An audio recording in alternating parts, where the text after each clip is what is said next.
Welcome back to the India Show. Today, we're joined by one of the true pioneers of India's digital revolution, Deep Kalra. He's the founder of MakeMyTrip, the company that redefined how India travels, and one of the most respected voices in the country's startup ecosystem.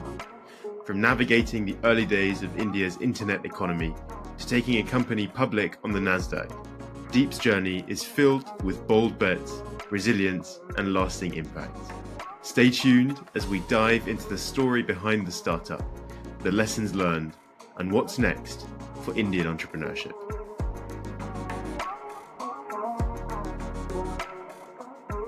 Thank you so much, Deep, for joining us on this podcast today. It's truly a pleasure to have you here with us, and we're really looking forward to hearing more about your journey and your insights into the world of the Indian startup ecosystem.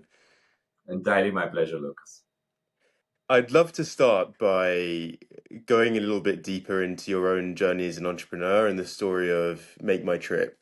And the first question would be, what inspired you to take the leap from the corporate world into entrepreneurship, especially at a time, and correct me if I'm wrong, but the Indian tech ecosystem was very nascent and startups weren't necessarily seen as a major sort of viable career path.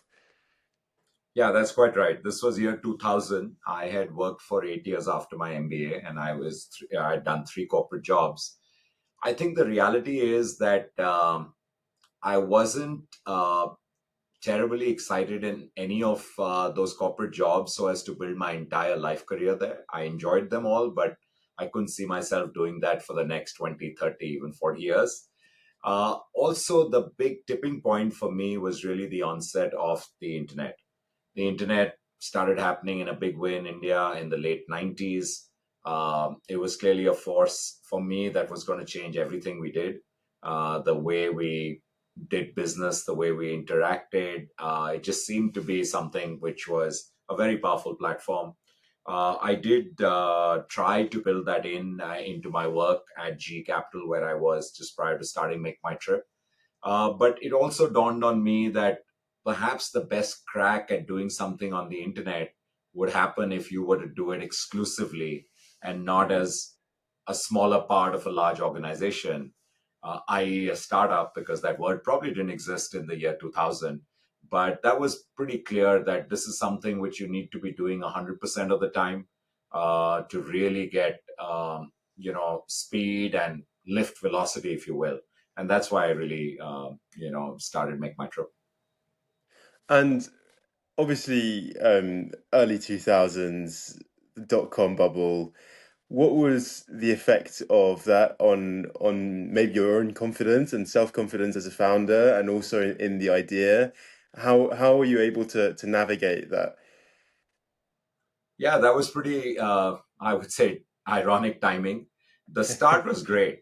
I got early stage funding. I got a couple of $1 million on a business plan. I put in a little bit of my money, and we got going. But within the year, my early stage investors, a fund called E Ventures at that time, their LPs decided to pull out, and their LPs were none other than actually SoftBank and Murdoch Star TV, but they wanted to pull out of all dot coms because of the dot com bust, and definitely out of all dot coms in India. And I think at that really in 2001, the real entrepreneurial journey started because from 2001 to 2005, we were entirely bootstrapped. Had to do a distress buyout of the fund, which is an entire episode in itself, so I won't go there.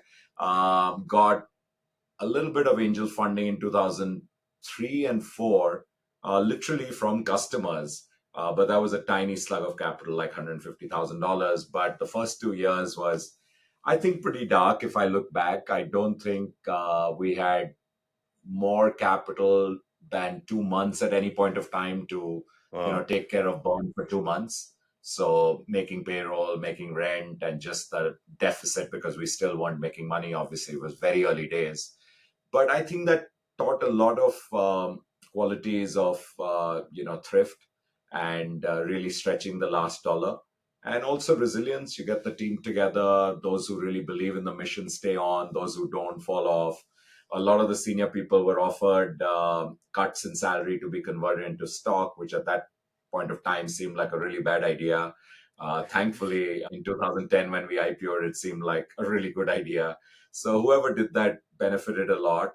And then I think the other people also who stayed on, obviously it worked out very well for them. So if I look back, I think it was probably the worst of times, but in a weird sort of way, the best of times. And I think most startups probably go through such a time when you really are tested. Yeah. And it normally happens when you've got to make huge sacrifices. So I think if the going is just up, up, and away, then you really don't get tested. And I'm glad we got tested then, because who knew what lay ahead? And, while it was a dream run till IPO, and after that also, things were good. Of course, 2008 was a global financial crisis, but the real crisis for us was far later on, was really COVID. So in Mm. COVID, our business, being a travel business, was really reduced to naught. We actually shrunk to nothing. We had a quarter of national lockdown in India, where we basically went down 96% in terms of revenues because there was no travel. So I think had we not gone through a lot of those, trials by fire, as I call them, I don't think we would have come out, been able to take on the kind of future crises that lay ahead. I think that's such an important point about resilience, but how do you manage to keep the self belief? Because, as you said, people who didn't really believe in the mission enough started dropping on, and you really built that core team and built that resilience. But how do you, as a leader of that team, firstly, I think, manage to keep everyone still believing, but also maybe even more importantly, keep yourself still believing that you will be able to make it? How do you navigate that even from a mental standpoint? Yeah, and you're spot on. That is the key thing, Lucas. It's really the key thing is, in tough times, how do you stay true to your vision? And even more importantly, because you can motivate yourself, it was your baby, your idea, you can keep going, but how do you rally the troops, and how do you still energize enough people who had to take cuts in salary, shrunk from a decent nice office to a very very tiny dingy mezzanine floor? Clearly, everything was, hey, do we really have the money for this kind of thing? And in small companies, it's very hard to hide the fact that things are really hard, and you may or may not be able to kind of make payroll beyond a couple of months. So I think all these things become pretty obvious. And if I look back, I think it is to do with the passion that entrepreneurs, or I would say leaders, because I really had a couple of people around me who later became co founders because of the deep cuts they took themselves. I think the kind of passion people feel towards the business. So, firstly, your passion has to be infectious. So, I think it's got to be infectious simply because others around, you can't be saying, okay, for this half an hour a day, I'm going to tell everyone why you stay on. It's just everything you do. And you have to lead by Mm. example. And people look at that and, there must be something, because this guy's all in. He's not faking Yeah. it, 16 hours a day. And then that becomes a kind of a culture where everyone's saying, hey, listen, times are tough. Let's keep going. There's light at the end of the tunnel. We'll come back. We are getting better. And I think there's a left brain part and a right brain part. So I really believe that the left brain part of it is very, very kind of analytical and numbers. And you look at conversions and you look at everything and you say you're moving in the right direction, right? So we would measure ourselves on a week on week basis, but by the hour.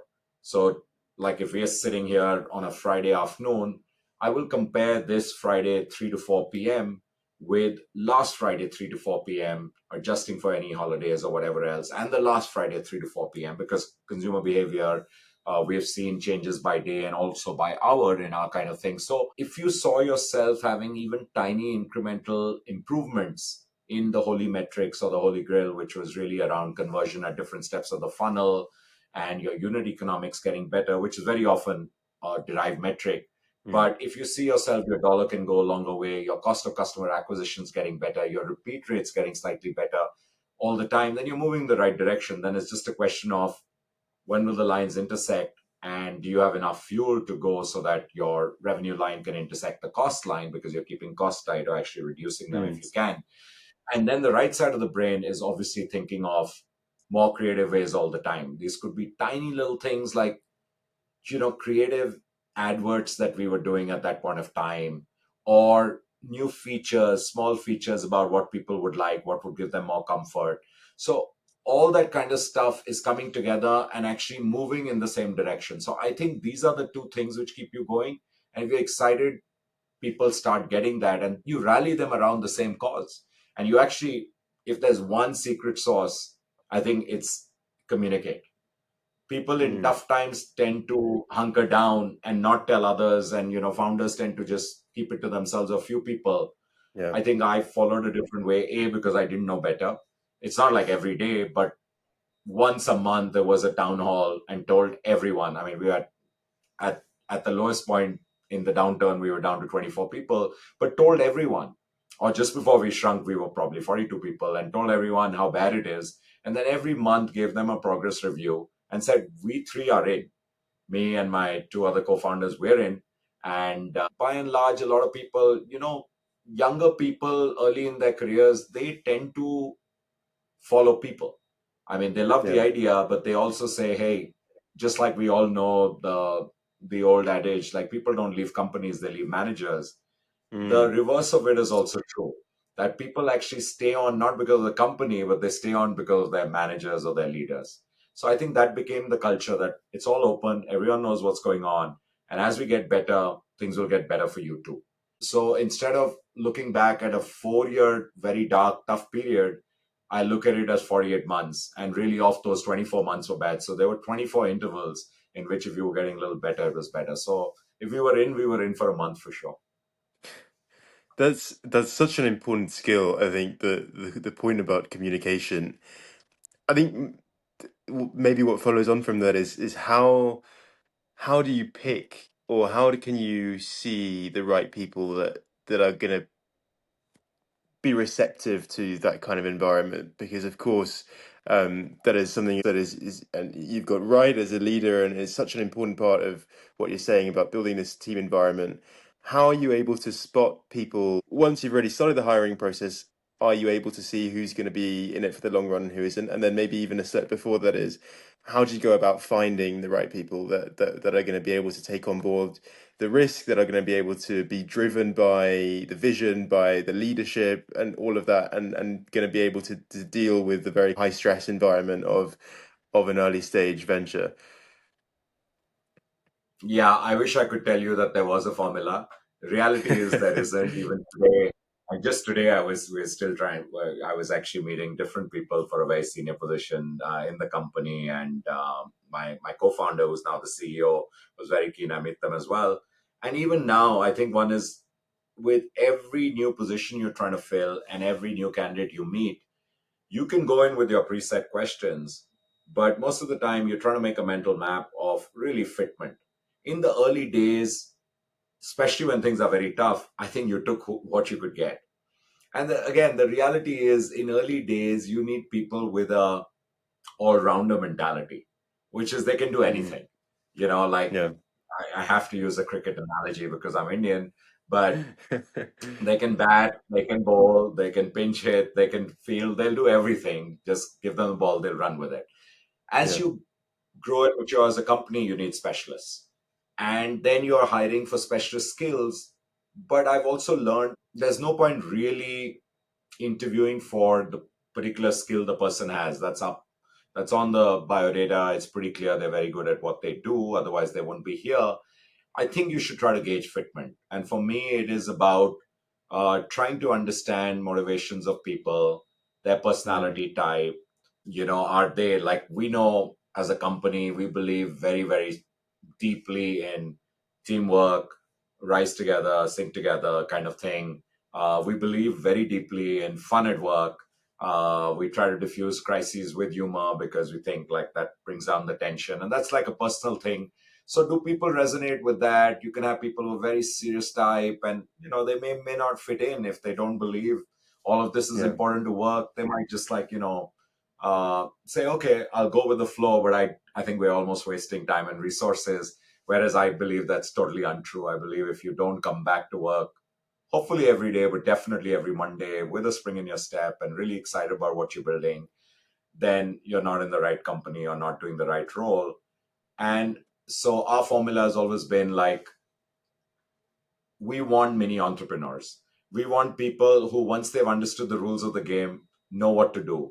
And they'll come back not for approval all the time. They'll come back when they want to make a big punt, and they want to just tell you, okay, we're making this big punt. At one point in time, it could be 100,000 rupees, today it could be a million rupees. But okay, I'm doing it this way, and asked you for some ideas. Otherwise, just go with it. And if people don't keep coming back for that, that means they're not taking risks. That means we're not growing as a company. So programmatic risk takers, etc. I think Yeah. that's the kind of stuff I search for. Conviction. I search for a sense of humor. So I search for some quirky stuff, and I think it works 7 out of 10. If Mm. if I'm being immodest, maybe 8 out of 10, but by and large about 7 out of 10. And sometimes it just hasn't worked, and that's the reality. I mean, what you see, and you can do one, two, three, even four interviews, but I don't think, we all know these are like first date, second date. You'll get people Yeah. on their best behavior, and you're never really going to get them in the work situation. So I think getting them to meet other people, getting them to meet peers, people pick up different things. Whoever interviews should have a kind of veto. And that's what we typically do. Don't pollute each other's kind of thoughts and ideas till you all put your heads together and say, okay, now let's hear what everyone has to say. And everyone who's interviewed does have a power of veto. So I think all of that helps. Would you say the step to IPO, becoming a public company, changed much in terms of the internal culture and even changed how you personally approached the leadership of the company? Was there a noticeable, um, I don't know, whether it's a change of tone or just added difficulties in navigating that landscape once Make My Trip became public? Well, it definitely does put more pressure on you. There's a quarterly pressure of reporting. With before that, with private capital, private equity, I think it's slightly different. Of course, there are quarterly board meetings, everything else, but I think there's just a longer term lens. Here, every quarter, you will, share your numbers. Market will decide. Even through the quarter, they'll decide, but that's largely due to macro factors or any disclosures. But largely, every quarter, they'll look at your numbers. They'll look at how things are looking ahead, and there will be movement in the stock. I think the trick is to disassociate yourself from that at a very visceral level, like not to get too bothered and impacted. Easier said than done. And it took us, I would say, a couple of years. Before that, we were very quarter focused, and then that put some pressure down the line. But then you realize sometimes you may not be making the best decisions, because in Mm. our business, and maybe in all businesses, the best decisions are the ones which I think took a lot more effort than a quarter. Sometimes we have projects, especially on re architecting and various other things, which take a year. And therefore, that means there's investment for a year of people, resources, and that'll only, you'll get your ROI much later. So, can you actually build that into the narrative and actually call that out? And therefore, even down the line, you're telling people, hey, you focus on that, you're doing that, and then actually to insulate your people, I think, from the ups and downs of the market. So my people are tired of me saying this, but I always say, don't look at the stock every day. The only reason you should look at the stock every day is in two scenarios. One, the company is looking to raise capital, so you need, the stock's important, the price is important. Or B, you're looking to sell personally. Yeah. Otherwise, it's a vanity metric. It's a Yeah. lagged kind of response to what you've done. Very often, it's not a true reflection of what's going on, because the market will only got. So let's say you're working on a fantastic feature, or we are working on our chatbot, which we have one, but some very cool new capabilities on AI, blah blah blah. It's all being done right now. That is going to really bear fruit maybe 2, 3, 4 quarters down the line in a full blown way, or any other feature or any other back end stuff that you made some major changes on speed, and just overall better process. Market doesn't know that today, and they can't. So if the market's going up and down, it's not a reflection of what you've done now. It's very often a reflection of many other things, macro factors, etc. So I think the trick is to insulate and just have maybe 2, 3 people, no more than that, really looking at market stuff. CEO, CFO, investor relations. That's it. Yeah. Yeah, I think that that makes a lot of sense, and I think what you're saying about it being a vanity metric is so right. But that's probably only something that you can learn from experiencing that. I would like to ask a little bit also in terms of how the ecosystem as a whole has evolved since starting Make My Trip. We spoke to Alok Mittal last month, and he was saying that when he started getting into entrepreneurship in India, entrepreneurs were called promoters, and promoters were people who had schemes to sell, and that whole kind of attitude towards being an entrepreneur, founding a company has changed really rapidly. What would you say is the biggest difference in terms of the culture around entrepreneurship since you started? Yeah, I mean, clearly, I think when I think about entrepreneurship, I think willy nilly, I just end up thinking about new age stuff. Maybe, Make My Trip is 25 years old, and most of the internet companies came up around then. A few were a little older. But Alok's absolutely right in saying that, listen, entrepreneurship's been around for the longest time, whether they were called promoters or they were called whatever else, founders, etc. But the reality is, I think a promoter was probably a very Indian IPO market terminology, like who are the Mm. promoters for this issue, etc. But yeah, it was very often family, not first generation, but at some point in time, it was first generation. And they were obviously old world stuff, of which today, we won't think of being very entrepreneurial, but that's what people are doing. If I give my frame of reference of these 25 years, I think the ecosystem's evolved a lot. I think today's entrepreneurs are far more, I think, aware of the risks, aware of upside potential, what to do. Just they come in, they hit the ground running. They're far more kind of mature than at least I clearly was when I started out. I mean, I was pretty naive, but I was just driven with a mission saying travel will move online. I wanted to move all of it to move to Make My Trip, and largely that. And going about it with first principles. I think today's entrepreneur is smarter, is able to tap the ecosystem which has evolved at the same point of time faster. So I would say in these 25 years, we've probably seen five generations of entrepreneurs. Like it's moving at 5 years at a time right now. It's just moving very, very fast. And I meet a lot of young entrepreneurs even now, and I just see them being much smarter. Earlier on, people would come and say, oh, I need some time, and they spend time. Today, people, if they want some time, they probably have one question, which is what I would always tell people, like, your time is more precious than mine. And you don't want to spend 1 hour with me because you actually have one or two things to ask. And you should frame that quickly, get that quickly, move on, save some time. Hopefully, I can tell you something which will help you not go down a path which is time wasting, etc. And go on with it and spend your time building your product, building your service, bringing your team, raising money, which is also at the end of the day a big time sink but needed, necessary evil, and just going to market. And everything else is noise. So don't get into that trap. And I think today's entrepreneur really by and large is way better. And of course, it's not one type, right? I mean, there are many people who are still kind of maybe floundering, maybe trying to hunt for the right idea, still saying, hey, do you have a good idea? I want to be an entrepreneur. I always tell them that's a bad start. It's got to be Yeah. your idea, your baby. You're going to be passionate about it. And you got to come back with a plan. So that's my typical pushback now. People who come without a plan, if not a proof of concept or something where they have a, almost like a working model or something. Without that, I think people are just right now far away. But I'm seeing more and more people who are ready to do that and they're just ready to take off. And I think with AI, we'll see that even more. So the next question would be whether it's from a policy level or whether it's something very specific in terms of the funding ecosystem or even in terms of founder attitude, like you were just speaking about now. If you had to change or pinpoint one thing that you think, if it were changed, would unlock a lot of growth in the Indian ecosystem as it is today, what would it be? What would you change, if anything?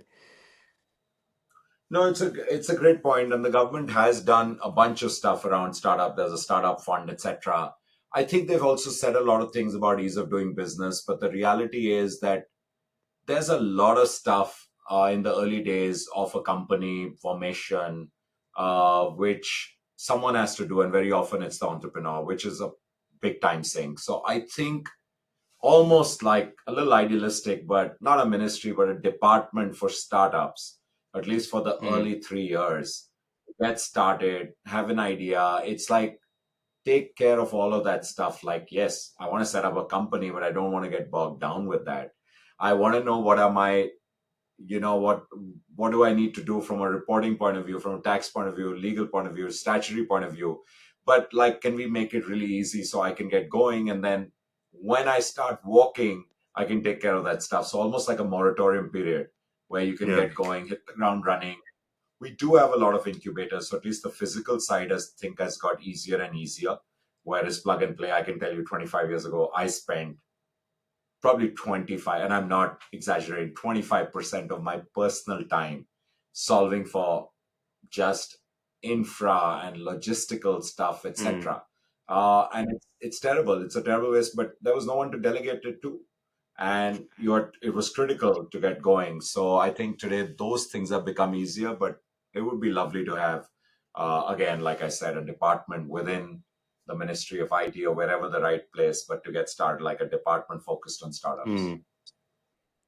And you mentioned AI. How similar is it, do you think, as a founder building now to building at the beginning of the internet? Is it a similar kind of environment as a founder? Um, or would you say it's very different, and how so? Yeah, I think in tech, in some sort of way, it's similar, but for me, I think AI is the internet moment combined with the smartphone moment combined with the app moment all together. So it's really like everything that's been done but on steroids, and it's non-linear. So there's a quantum leap going on out here. And I think, yes, if you're in tech today and you're not in AI in a true sense, not like a checkbox, but like Mm, fundamentally thinking AI first, then I don't think you have a chance to compete with someone who is. So, and if you're been around like a company like us, we have to now think very hard about how much of resources, if not all, to go into AI. But there's a lot of other stuff because we are like a, we're $1 billion revenue kind of company run rate. So there's a lot of stuff. But now the tricky part is how do you put AI into almost everything, not just into customer service, but in maybe into trip planning altogether. So where does the journey start? Is it now, which we've already done some work in speech and vernacular and AI, where people are going to really converse? Because if you don't do it, someone will. So I think probably the stakes just got much higher. And like, if it's as big an opportunity as a threat, if that makes any sense. yeah, no, that does make sense. And I mean, where do you see it going, let's say in the next 5 years? How do you see this developing in India as a whole, like for the Indian startup ecosystem? Do you think, I mean, what would be your outlook? How do you see things evolving Yeah. from where we are today? Yeah, I mean, the short answer of this is, of course, it's just going to, completely explode. But if you really stack it up, I think most of the work in India is going to be on the application side right on top. So if you look at the AI stack, I don't think anything's going to happen on the chip side by and large. I mean, that's still with the big three out there Yeah. with, NVIDIA, Intel, AMD. They're going to be doing their stuff, whatever else China's doing, etc.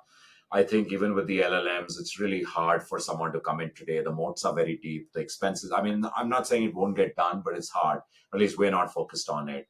If you look at the orchestration kind of layer in the middle, maybe some companies, but by and large, it's on the application side. So right on top, companies like ours, companies in e-commerce, et cetera, et cetera. How do we leverage all of this? And as we know, AI is getting more and more democratized. Everyone will have access to all the models which is out there. You got to pick and choose. But how do you build your agentic flows to make it far more intuitive and easier and personalized for your customers? I think is going to be the game. So I think for the next few years, maybe even 5 years, that's really the game in India. I have so many more questions. My Okay. first one would be kind of on the whole founder mode versus manager mode. Um, differences of opinion, all of this sprouting from that Paul Graham essay a few months ago. Has it been difficult to keep that founder ethos as Make My Trip has become such an enormous company, obviously publicly traded, $1 billion in revenue? Has it been difficult to, we've spoken about culture already, but from a personal standpoint, how do you approach maintaining the startup culture, but also personally maintaining that founder culture compared to publicly traded company, all of the managers coming in? What would be your view on that? Yeah, so there are two different things. Firstly, I can tell you, as the company grows, even in the early days, people in the company and outside world sees it like founder and others. But at least I can speak only for my company or for a few other companies where you as a founder want to play that down. You actually want to say, I'm with you. We're all in this together. Yeah, I happen to found it, but we're all doing this together. We're solving problems together. It's not like every solution will only come from me and I have to have the say in everything. Not at all. I think good founders really, really delegate and let go. So I've always been like, listen, very conscious of that. Sure, founded the company, but you're equally in it now. So let's just build these things together. I think you got to lead by example, all of that stuff. But the second one is very interesting. I think keeping startup culture going as companies grow is hard. And I think, therefore, that's the really tricky one. Like, I like to say that we're a 25-year-old startup, but the reality is things change. So, this comes back, Lucas, to the kind of people you hire. And do they Mm, add to the startup culture you have, or do they take away? And if you find people who are slowing things down, who are layering you just have layers being built in, but they're actually slowing down, then I think those are the people, or that's the layer you don't want. So you want to bring in people who still have that thing of saying, like, you yeah. know, I want to build something which is not there, which is just going to make everything much easier in this particular part of the business, and just let me go ahead and do it almost. And you find people like that. Those are the one you want. So it's not easy. I think beyond a certain size is very hard, but you've got to just hire the right people and keep reiterating that, not only to senior leaders and managers, but also to younger folks who come in, the youngsters who come in the company, to tell them that is meant to be our culture. So that tomorrow, when they don't see that happening, they actually are saying, hey, this is not what I heard from Deep or Rajesh in orientation. Why is this not happening? And they should actually be emboldened enough and, you know, have every tool empowered enough to take that up with HR or whoever else and say, I think we were told something else when we started out. So I think Mm. that's another mechanism I want to build in. The last question is, um, I have a background in history, so it's been a sort of running thought experiment of mine, which is if you could pick a figure from history that you think today would have made a unicorn founder, who would it be and why? That's a great question. I think Mahatma Gandhi, for Okay. his leadership. I don't know what kind of business he'd be in, but the fact that he was able to rally a Mm. whole nation through non-violent means, but by sheer charm, charisma, and I think personally being, like, literally by leading by example, I think it's just unbelievable. I mean, you just think about it when there was no social media around. So I mean, that's pretty amazing. So I think he would have hit the startup ball out of the park. Well, that's brilliant. Thank you so much, Deep, for your time today. I've really, really enjoyed the conversation. As I said, I have so many more questions that I'd love to ask, but I think it's been such a fascinating discussion. I really enjoyed it too. Great questions.